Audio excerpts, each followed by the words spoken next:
زوجہ مصطفیٰ باحیا عائشہ، اے احادیث کی راویہ عائشہ، تیری تصدیق میں بول اٹھا قرآن، دین اسلام کی تو بڑھاتی ہے شان، تیرے بیٹے ہیں ہم تو ہماری ہے ماں، تجھ پہ قربان 100 بار ہو میری جان، کتنی کم عمری میں کتنی زیرک رہی، نور چشم نبی بن کے بے شک رہی، عائشہ بنت بی بکر اے طیبہ، المبرہ صدیقہ اے تیمیہ، المبرہ صدیقہ اے تیمیہ، تیرے اوصاف امت سے کہتا رہوں، تیری باتیں ہی لوگوں سے کرتا رہوں، 5 درہم کے جوڑے کا قصہ لکھوں، ریشمی کالی چادر کے بارے لکھوں، اور اسحاق اعمیٰ سے جو گفتگو تو نے کی تھی وہ سب سے کہوں ہو بہوں۔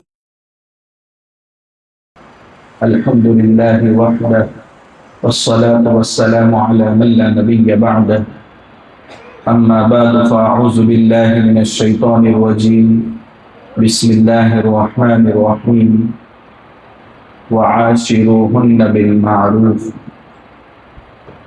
وقال النبي صلى الله عليه وسلم خيركم خيركم لأهلي وخيركم وأنا خيركم لأهلي، رواه الترمذي۔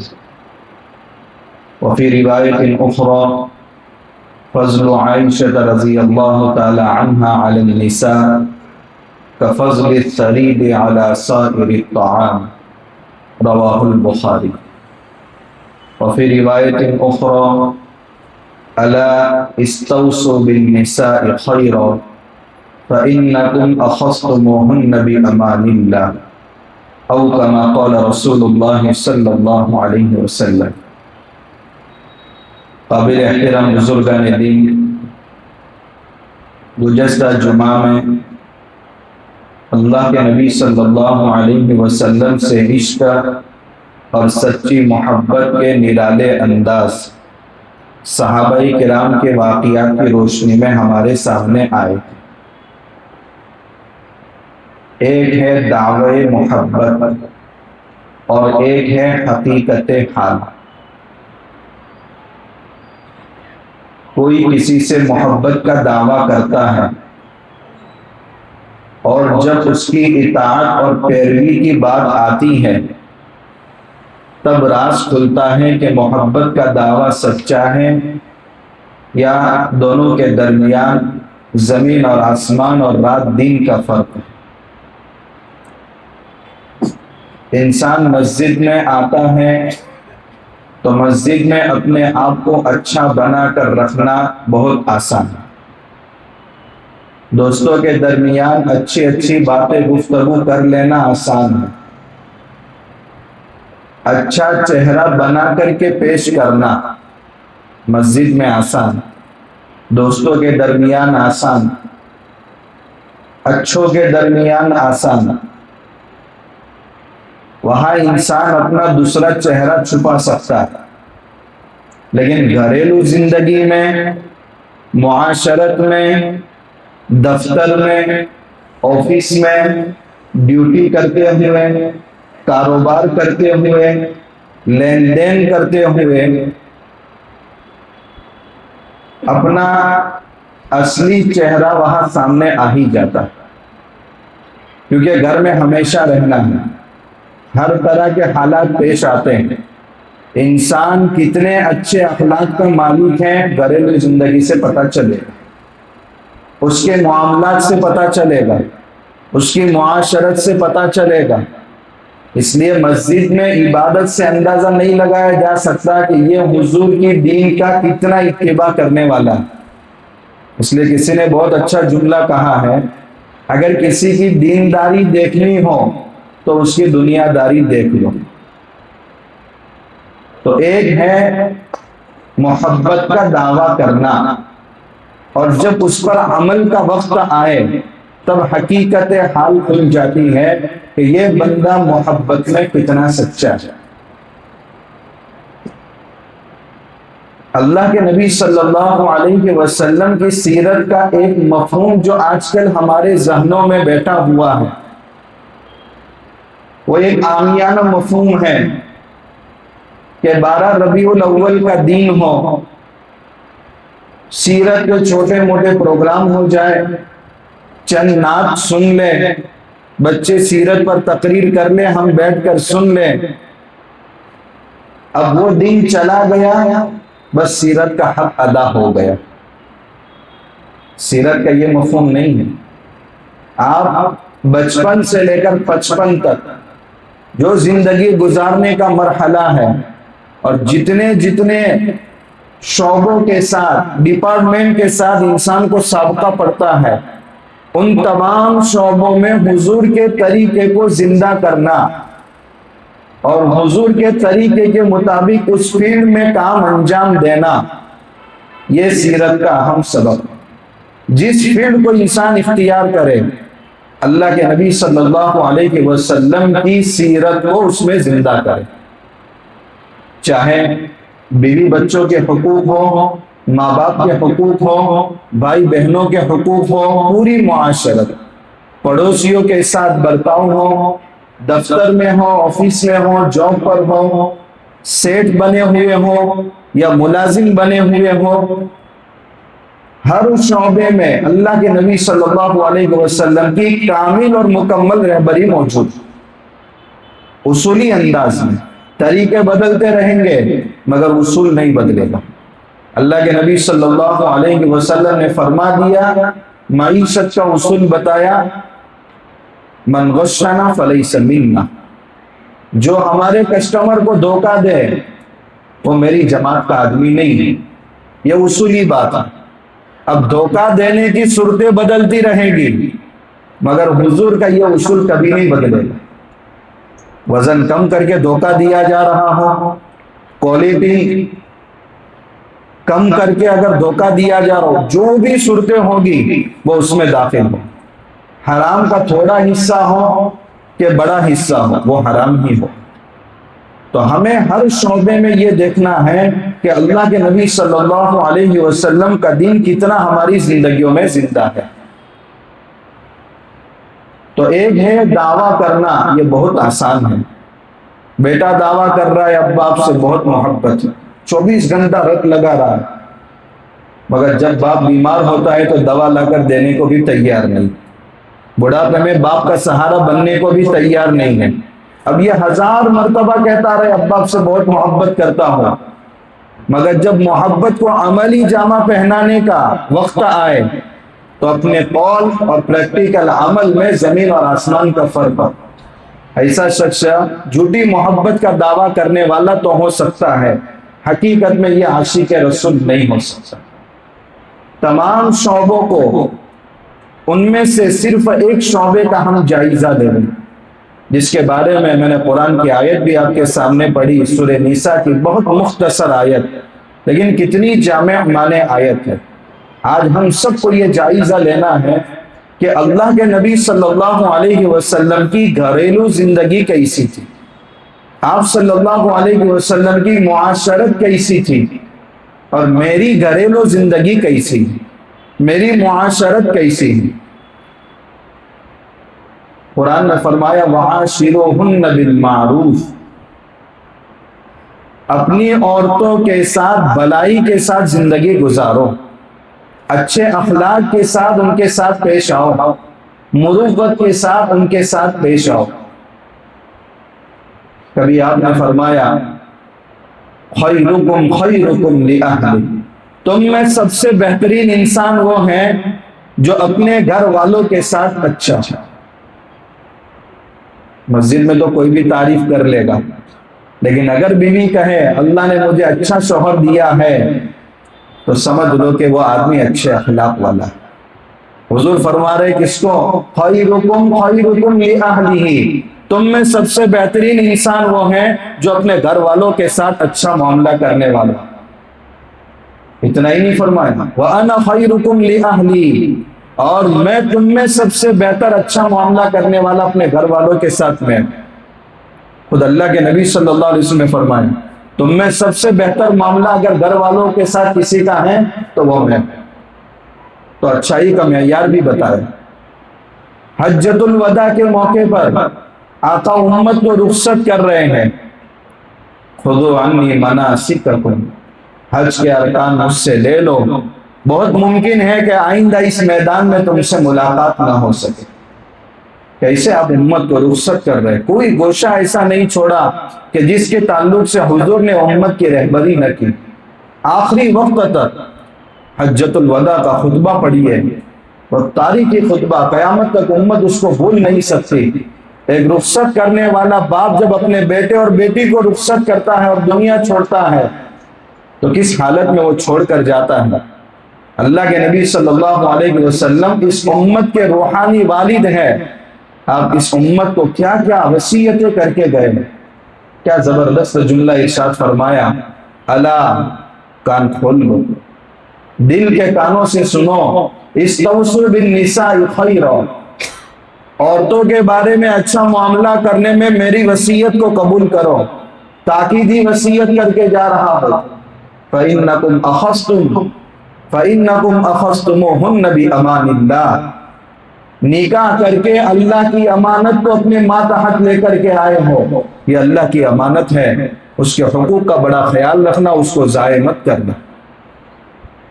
یہ اللہ کے نبی صلی اللہ علیہ وسلم کے فرامین ہیں۔ میری بات زبان تک محدود رہ سکتی ہے، لیکن اللہ کے نبی صلی اللہ علیہ وسلم کی یہ بات زبان تک محدود نہیں تھی۔ آپ کی گھریلو زندگی اٹھا کر کے دیکھیے، آپ نے ثابت کر کے بتایا ہے کہ عورتوں کے ساتھ اچھا سلوک کیسے کیا جاتا ہے۔ اس لیے ہمیں یہ دیکھنا ہے کہ آقا کی گھریلو زندگی کیسی تھی اور ہماری گھریلو زندگی کیسی تھی، اور اس نیت کے ساتھ سننا ہے کہ ہم سب کو آقا کی سیرت، آقا کی معاشرت اپنے گھروں میں انشاءاللہ زندہ کرنا۔ ہمارے گھروں کا سکون کیوں دن بدن برباد ہو رہا ہے؟ جب اللہ کے نبی کے سنت طریقے گھروں میں زندہ نہیں ہوں گے تو معمولی معمولی باتوں پر، نمک کے بڑھنے اور گڑبڑنے پر طلاق تک کی نوبت پیش آ جائے۔ اللہ کے نبی صلی اللہ علیہ وسلم بیعت وقت آپ کے نکاح میں 9 ازواج مطہرات، 2 کا انتقال ہو چکا تھا، 11 ازواج مطہرات تھی، مگر بیعت وقت زندہ 9 ازواج مطہرات۔ ان کے ساتھ حضور کا کیا معاملہ تھا؟ حضور اچھا سلوک کرتے تھے، مگر اچھا سلوک کرنے کی صورتیں کیا تھی؟ اچھا سلوک کرنے کی پہلی صورت یہ تھی کہ آقا ہمیشہ اپنی بیویوں کی خوبیوں کی تعریف کیا کرتے تھے۔ حضرت عائشہ صدیقہ رضی اللہ تعالی عنہ کے بارے میں حضور نے فرمایا، فضل عائشہ علی النساء کفضل السرید علی سائر الطعام۔ بخاری شریف کی روایت ہے، آقا نے فرمایا دنیا کی تمام عورتوں پر حضرت عائشہ کی فضیلت ایسی ہے جیسا کہ تمام قسم کے کھانوں پر سرید کی فضیلت۔ سرید عرب میں بہت بہترین غذا سمجھی جاتی تھی، روٹی کے بڑے بڑے ٹکڑے کیے جاتے تھے اور گوشت کے سالن میں اس کو ڈال کر کے اچھے سے بنایا جاتا تھا، مگر اس کا بنانے کا مخصوص طریقہ ہوتا ہے۔ تو سرید تمام کھانوں کا بادشاہ ہے۔ حضرت عائشہ رضی اللہ تعالی عنہ تمام عورتوں پر ایسی فضیلت رکھتی۔ آقا اپنی اہلیہ کی تعریف کر رہے۔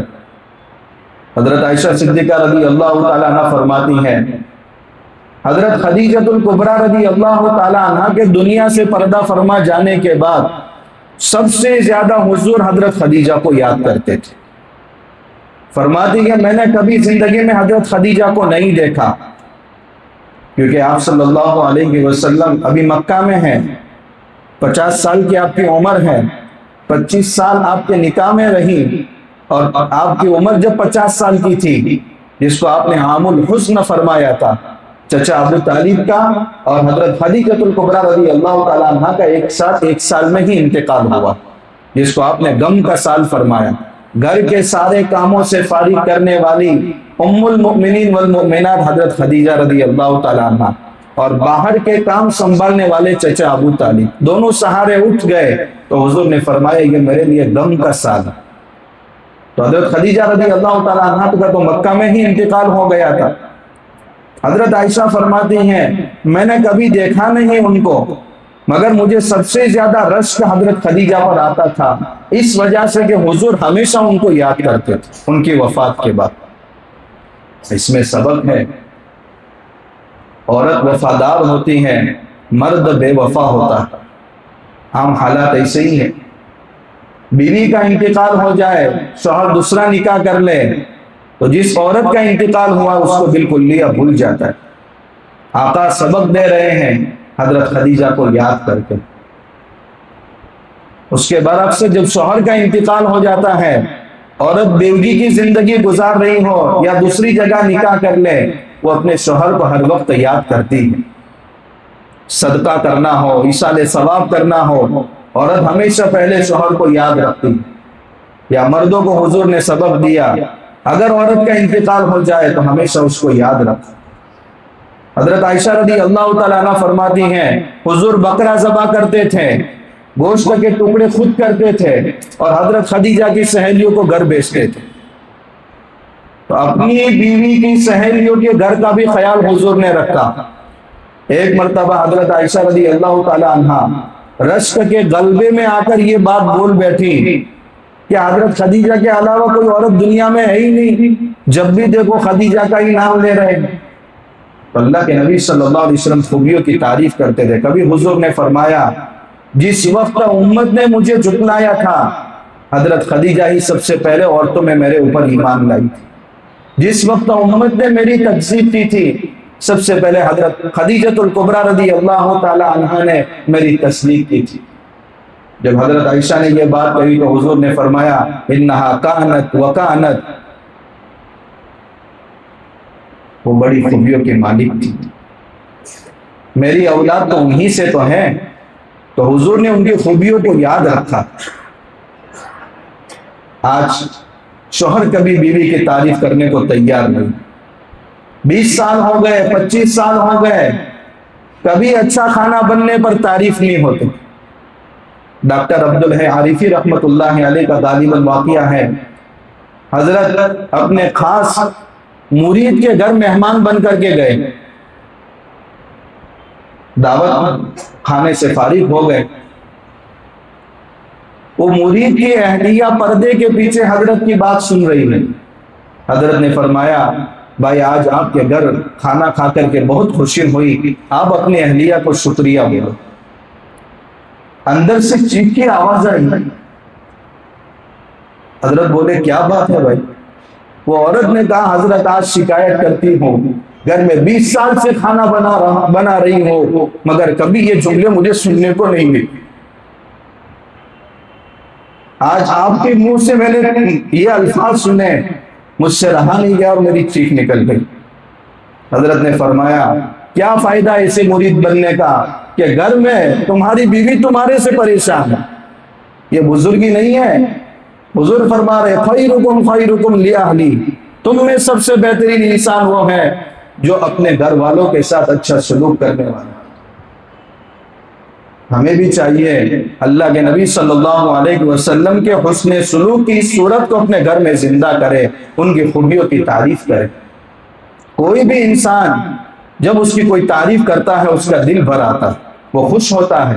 تو ہمارے گھر والے تو زیادہ حقدار ہے جو ہمارے کپڑوں کی صفائی کا، گھر کی صفائی کا، بچوں کی تربیت کا اور کھانے کا انتظام وقت پر کر کے دیتے ہیں۔ ان کے حق میں کوئی جملہ اگر نہیں نکل رہا ہے تو ہم سے بڑا بخیل کوئی نہیں ہے۔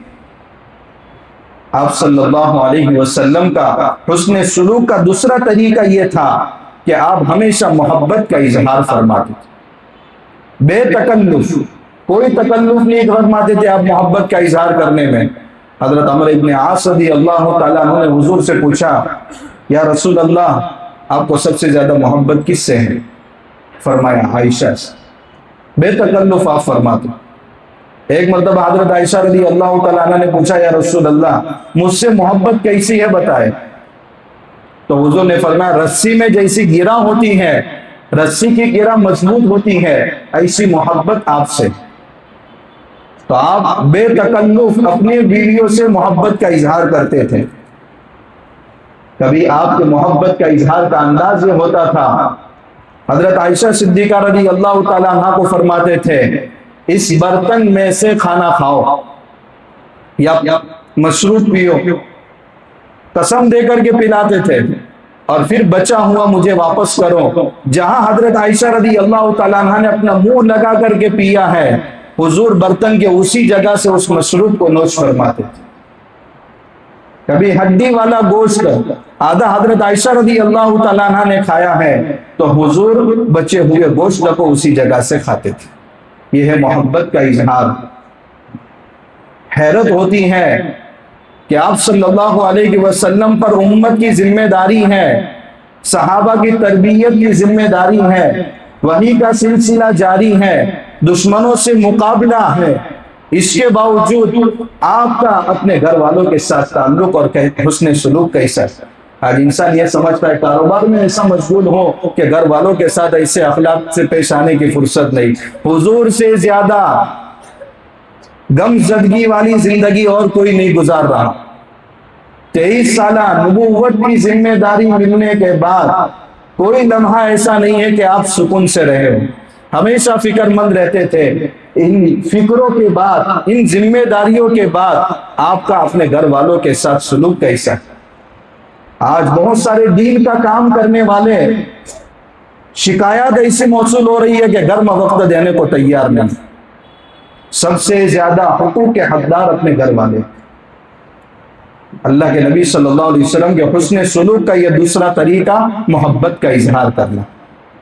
تیسرا طریقہ حضور کا یہ تھا، کبھی آپ نے یہ بھی فرمایا تم جو کچھ بھی صدقہ کرو گے تمہیں اجر ملے گا، حتیٰ کہ وہ لقمہ جو تم نے بیوی کے منہ میں رکھا ہے اس پر بھی اللہ تعالیٰ تمہیں اجر عطا فرمائیں گے۔ بیوی کے منہ میں شوہر لقمہ رکھیں، پیٹ نہیں بھرتا مگر دل ضرور بھرے گا۔ یہ دل کی غذا ہے، یہ محبت کی غذا ہے جو اللہ کے نبی صلی اللہ علیہ وسلم اپنی معاشرتی زندگی میں اپنانے کی امت کو تاکید فرما رہے ہیں۔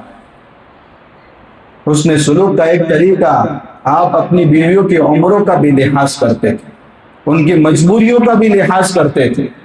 حضرت عائشہ صدیقہ رضی اللہ تعالی عنہ کم عمر میں آپ سے نکاح ہوا ہے، مدینہ میں عید کا دن تھا، کچھ حبشی کرتب دکھا رہے تھے۔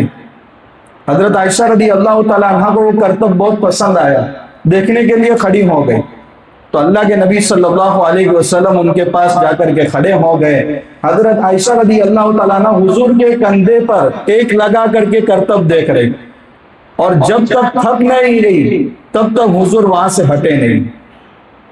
یہ ہے عورتوں کا لحاظ۔ حضرت صفیہ رضی اللہ تعالیٰ عنہ اونٹ پر سوار ہونے کے لیے تیار ہوئی، مگر عورتوں کے لیے اونٹ پر سوار ہونا آسان نہیں ہوتا۔ اللہ کے نبی صلی اللہ علیہ وسلم نے بیٹھ کر اپنا گھٹنا کھڑا کر دیا، اور حضرت صفیہ رضی اللہ تعالیٰ عنہ نے اپنا قدم اس کے اوپر رکھ کر کے اونٹ کی سواری کی۔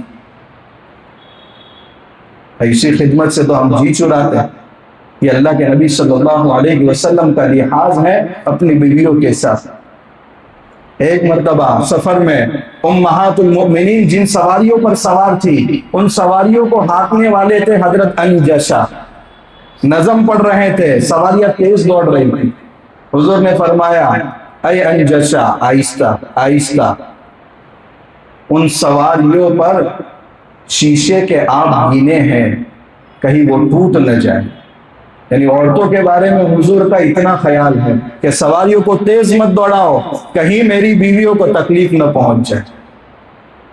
کبھی آپ صلی اللہ علیہ وسلم اعتکاف کی حالت میں ہے مسجد نبوی میں، حضرت صفیہ رضی اللہ تعالیٰ عنہ ملنے کے لیے آئی، حضور چھوڑنے کے لیے دروازے تک گئے۔ یہ ہے اکرام۔ آج یہ چیزیں ہمارے گھروں کے اندر دیکھنے کو نہیں، سننے کو بھی نہیں ملتی۔ ایک مرتبہ حضور کے گھر میں جھگڑا ہو گیا حضرت حفصہ اور حضرت صفیہ رضی اللہ تعالیٰ عنہ کے درمیان۔ حضور کو وہ سارے حالات پیش آئے جو آپ کی امت کو آنے ہیں، تاکہ امت کو سبق مل جائے کہ حضور کا اس وقت کا عمل اور طریقہ کار کیا تھا۔ حضرت صفیہ یہ ہوئی ابن اخطب قبیلہ بنو قریظہ جو مدینہ میں یہودیوں کا قبیلہ تھا، ان کے والد یہودی تھے، مسلمان نہیں ہوئے تھے، تو حضرت حفصہ رضی اللہ تعالی عنہ کو غصہ آیا اور کہہ دیا کہ تو یہودی کی بیٹی ہے۔ وہ رونے لگی۔ اللہ کے نبی صلی اللہ علیہ وسلم گھر میں آئے، فرمایا کیا بات ہے؟ کہ رسول اللہ حفصہ نے مجھے کہہ دیا کہ تو یہودی کی بیٹی ہے۔ حضور نے فرمایا ان کا سلسلہ نسب حضرت ہارون علیہ السلام تک جا ملتا ہے۔ حضور نے فرمایا تم حضرت ہارون کی بیٹی ہو، حضرت موسیٰ کی بھتیجی ہو اور ایک نبی کی بیوی ہو، تم سے بڑا کون فخر کر سکتا ہے؟ کیسے تسلی کے کلمات کہے جب کہا گیا کہ تو یہودی کی بیٹی ہے۔ اللہ کے نبی صلی اللہ علیہ وسلم نے ان مقدس جملوں کے ساتھ تسلی دی۔ آج ہم بولنے میں احتیاط نہیں کرتے، بول کر ہم بھول جاتے ہیں، مگر ہمارے ایک بول نے دل کو کتنا زخمی کیا ہے وہ شاید زندگی بھر نہیں بھولتا۔ حضور نے فرمایا حفصہ اللہ سے ڈرو، ایسے جملے اپنی زبان سے مت نکال۔ ایک کو تسلی دے رہے، ایک کو اللہ سے ڈرا رہے۔ سفر میں ہے، حضرت صفیہ رضی اللہ تعالی عنہ کو جو سواری ملی چلنے کو ہی تیار ہے، ان کی باری کا دن تھا، لیٹ ہو گیا، رونے لگی، کہا رسول اللہ آپ نے مجھے کیسی سواری دی جو چلتی ہی نہیں ہے؟ حضور نے اپنے ہاتھ سے آنسو پوچھے ہیں ان کے، شاید یہ میری وجہ سے آپ کو انتظام میں خلل ہوا ہے، تو اللہ کے نبی صلی اللہ علیہ وسلم اپنے ہاتھ سے آنسو پوچھتے ہیں۔ آج ہم کہہ رہے ہیں کوئی تکلیف پڑنے پر تو ڈونگ کر رہی ہے، اور اللہ کے نبی صلی اللہ علیہ وسلم کا ایسے موقع پر عمل کیا۔ حسن سلوک کا چوتھا طریقہ حضور کا یہ تھا کہ آپ اپنی بیویوں کے ساتھ بے تکلف تھے۔ حضرت عائشہ رضی اللہ تعالی عنہ سے کہا چلو ہم ریس لگائیں گے، دوڑیں گے، کون آگے بڑھ جاتا ہے۔ ابتدا میں حضرت عائشہ رضی اللہ تعالی عنہ کا وزن بہت ہلکا تھا تو وہ ریس میں آگے نکل گئے۔ پھر دوسری مرتبہ زندگی میں دوڑ لگائی تو حضرت عائشہ رضی اللہ تعالی عنہ کا ویٹ بڑھ گیا تھا، حضور آگے بڑھ گئے۔ حضور نے فرمایا وہ پہلی ریس کا بدلہ ہو گئے، یعنی اس میں تم وینر، اس میں میں وینر۔ کوئی ہے اپنی بیوی کے ساتھ ایسی ریس لگائے؟ حضرت تھانوی رحمۃ اللہ علیہ فرماتے ہیں الحمدللہ حضور کے ہر سنت پر میں نے عمل کیا ہے، مگر یہ سنت باقی رہ گئی تھی تو حضرت نے اپنی اہلیہ کے ساتھ دوڑ بھی لگائی کہ حضور نے بھی یہ عمل کیا۔ تو اللہ کے نبی صلی اللہ علیہ وسلم اتنے بے تکلف تھے۔ ایک مرتبہ حضرت عائشہ رضی اللہ تعالیٰ عنہ سے نوک جھوک ہو گئی، حضور نے فرمایا میرا اور آپ کا جھگڑا حضرت عمر حل کریں گے۔ حضرت عائشہ نے فرمایا نہیں وہ بہت سخت مزاج، ان کو حکم مت بناؤ۔ تو حضور نے فرمایا تمہارے ابا کو بنائے؟ ہاں حضرت ابو بکر کو بناؤ۔ حضور نے بھیجا کسی کو کہ بلا کر آؤ ابو بکر کو۔ حضرت ابو بکر صدیق رضی اللہ تعالیٰ عنہ آئے، حضور نے فرمایا تم بات کرو گی یا میں کروں؟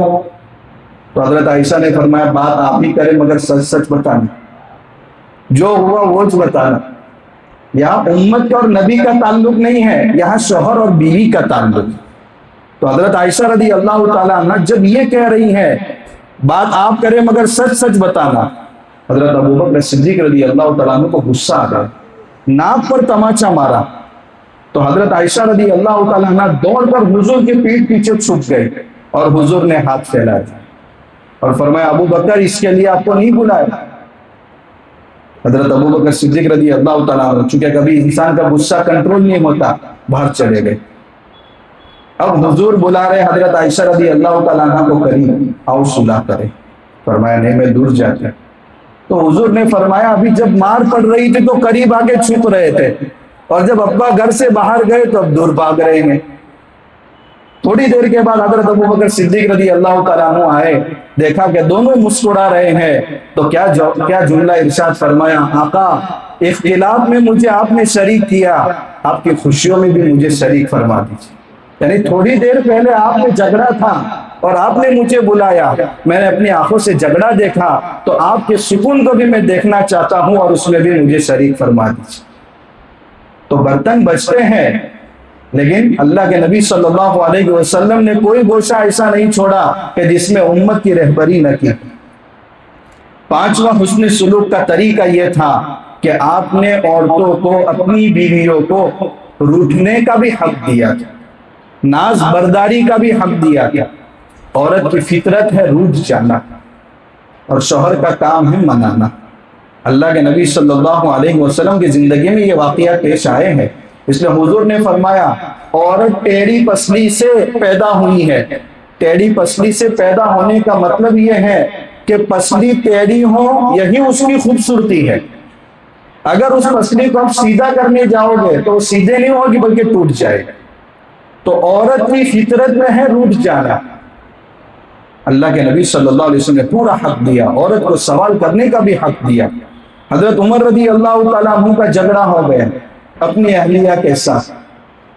حضرت عمر رضی اللہ تعالیٰ عنہ نے کوئی بات کہی تو ان کی اہلیہ نے سامنے سے پلٹ کر جواب دیا، تو حضرت عمر رضی اللہ تعالیٰ عنہ کو غصہ آ گیا، میری بات پر تم پلٹ کر جواب دے رہے۔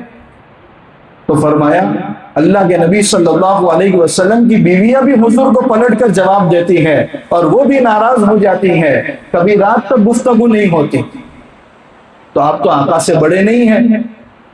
تو اللہ کے نبی صلی اللہ علیہ وسلم نے بھی روٹنے کا حق دیا۔ اللہ کے نبی صلی اللہ علیہ وسلم سے جب کوئی بیوی روٹ جاتی تھی تو حضور کندھے پر ہاتھ رکھتے تھے اور کہتے تھے اللہم اغفر لہا ذنبہا، اے اللہ اس کے گناہ کو معاف فرما دے۔ اللہم اغفر لہا ذنبہا، اے اللہ اس کے گناہ کو معاف فرما دے۔ وَاذْهِبْ غَيْظَ قَلْبِهَا، اور اس کے دل کے غصے کو ٹھنڈا کر دے۔ وَأَعِذْهَا مِنَ الْفِتَنِ، اور اس کو فتنے سے بچا دے۔ تو عورت کو رکنے کا حق ہے اور شوہر کا کام ہے منانا۔ اللہ کے نبی صلی اللہ علیہ وسلم نے منایا بھی۔ حضور ایک مرتبہ فرما رہے عائشہ تم جب ناراض ہوتی ہو اور خوش ہوتی ہو مجھے پتہ چل جاتا ہے، بھلے تم اس کا اظہار نہ کرو مگر مجھے پتہ چل جاتا ہے۔ حضرت عائشہ رضی اللہ تعالیٰ نے فرمایا حضور کیسے پتہ چل جاتا ہے؟ کہا جب تم خوش ہوتی ہو اور قسم کھانے کی نوبت آتی ہے تو تم کہتے ہو محمد صلی اللہ علیہ وسلم کے رب کی قسم، اور جب ناراض ہوتی ہو اور قسم کھانے کی باری آتی ہے تو تم یہ کہتے ہو حضرت ابراہیم علیہ السلام کے رب کی قسم۔ میں سمجھ لیتا ہوں کہ تم ناراض ہو کے خوش ہو۔